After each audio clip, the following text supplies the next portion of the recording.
C'est étonnant, non? Nous n'avons plus de religion. Nous les catholiques.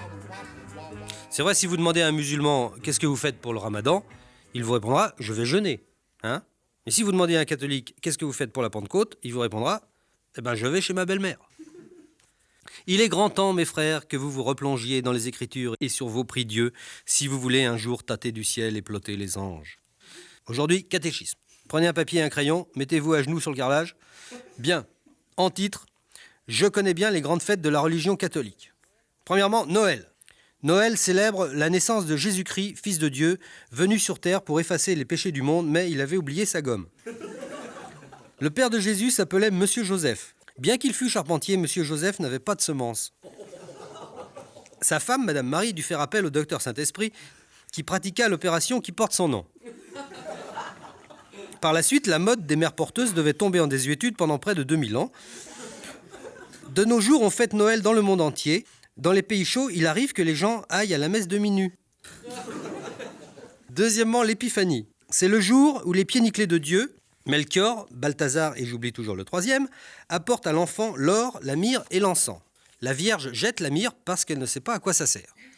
3. Mercredi des cendres. C'est le premier des 40 jours de pénitence.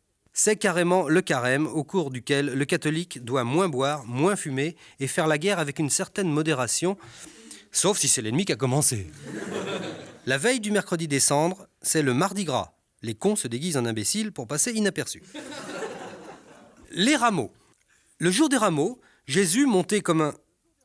Pardon. Le jour des rameaux, Jésus montait sur un âne.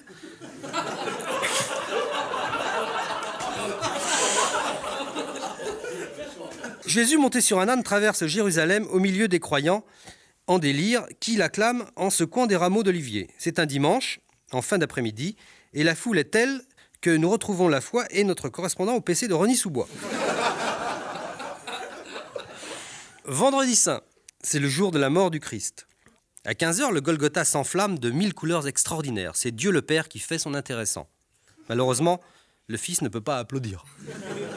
Pâques. Ah, Pâques, c'est la grande fête de la résurrection. 3 jours après sa mort, Jésus soulève la pierre tombale de son caveau de famille et va prêcher la bonne parole chez l'apôtre Thomas et sa femme Chantal, l'inventeuse du suaire mono. L'Ascension. Tout Jésus plongé dans une prière reçoit une poussée de bas en haut qui le renvoie chez son papa, c'est le théorème de l'ascenseur. L'Assomption. Chaque année, le 15 août, la Vierge Marie, dont nous avons relevé plus haut les singularités gynécologiques, pond un œuf. C'est le pont du 15 août.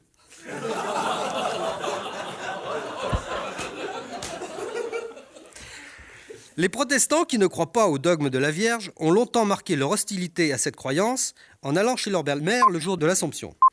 10, enfin, la Toussaint, c'est la fête de tous les saints et surtout de Saint-Fleuriste. Le lendemain de la Toussaint, 2 novembre, jour des trépassés, les catholiques vénèrent leur belle-mère en allant chez leurs morts.